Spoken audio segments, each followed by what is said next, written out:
Today, we are breaking down KPMG's 2025 Futures Report.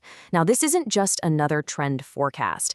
It's a guide to some absolutely massive shifts that are reshaping our world as we speak. Ready to see what's coming? Let's get right into it.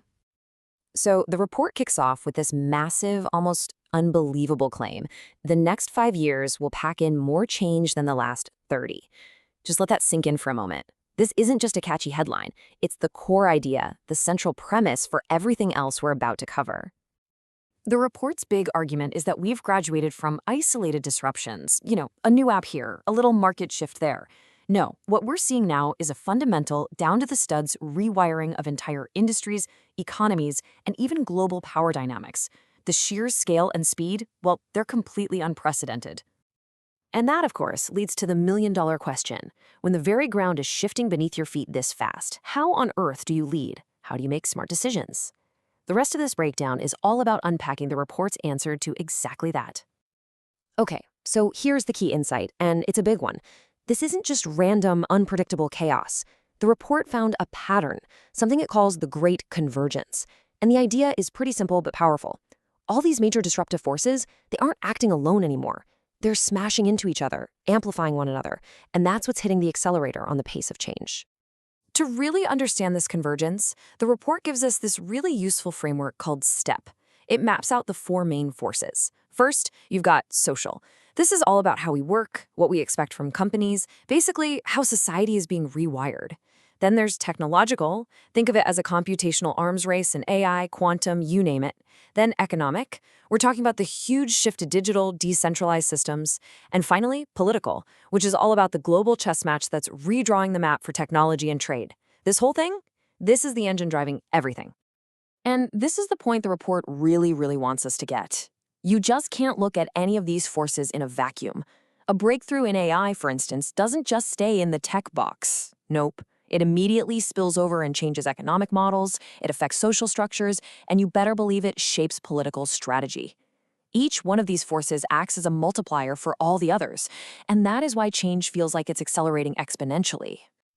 So if the STEP forces are the engine, where is all that energy actually going? Well, the report says that wherever these forces collide, they create what it calls the 7 new frontiers. And you can think of these as the primary battlegrounds and the biggest opportunity zones for the next decade. And here they are. This is basically the report's map of the future. You've got the race towards artificial superintelligence and, crucially, the massive computing infrastructure needed to power it. You've got the dawn of quantum computing, which could solve problems we currently think are impossible. Then there's the new space economy, the maturation of digital assets like crypto and NFTs, the urgent push for environmental resilience, and a total revolution in advanced manufacturing.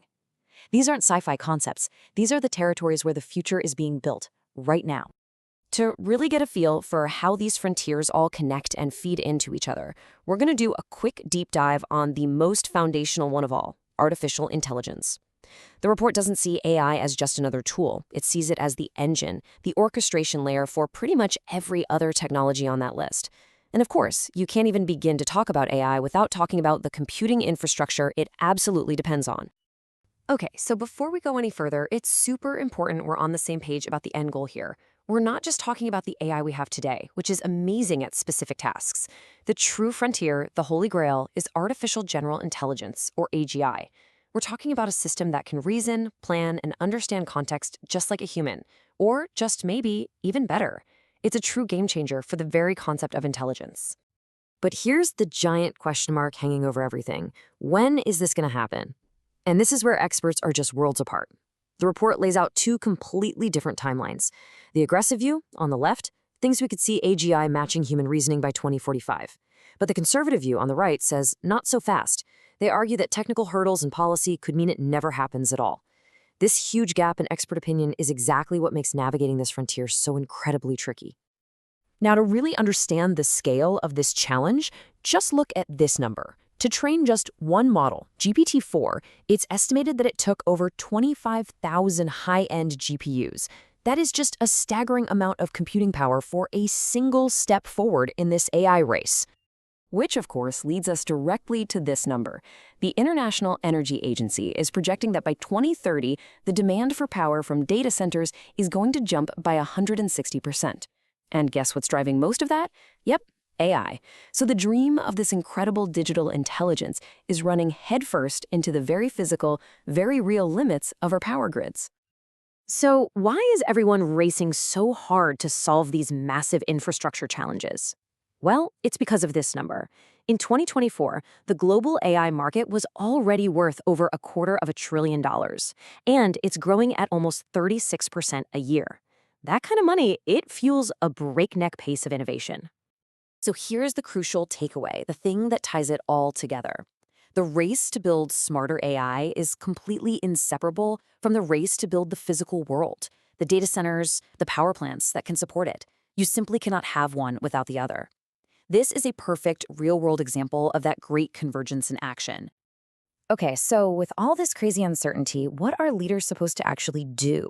The report gives us 5 no-regrets moves. The idea here is that these are actions that create value right now, today, whether AI shows up in 5 years or 50. It all boils down to this. Have an AI radar to cut through the hype, get your data house in order first, think about energy efficiency, build an AI-savvy culture, and for goodness sake, have a solid governance plan. This is the practical playbook. And this brings everything full circle, right back to the central theme of the report. Foresight isn't a passive activity. It's not about sitting back and just watching trends happen. It's about using this kind of insight to make smarter, better decisions right now. It is, like the report says, a defining leadership moment. This quote from KPMG's Steve Chase just nails the whole no-regrets strategy. Success in the future isn't about having a perfect crystal ball. It's about building a strong, solid, adaptable foundation today. The companies that are focusing on their data, on their governance, on their people now, those are the ones that are going to be ready for whatever comes next. And so we end right where the report does, with a question aimed squarely at you.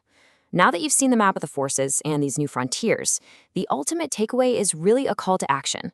The future isn't some distant thing that just happens to us. It's built piece by piece by the choices we all make today. So what role are you going to play?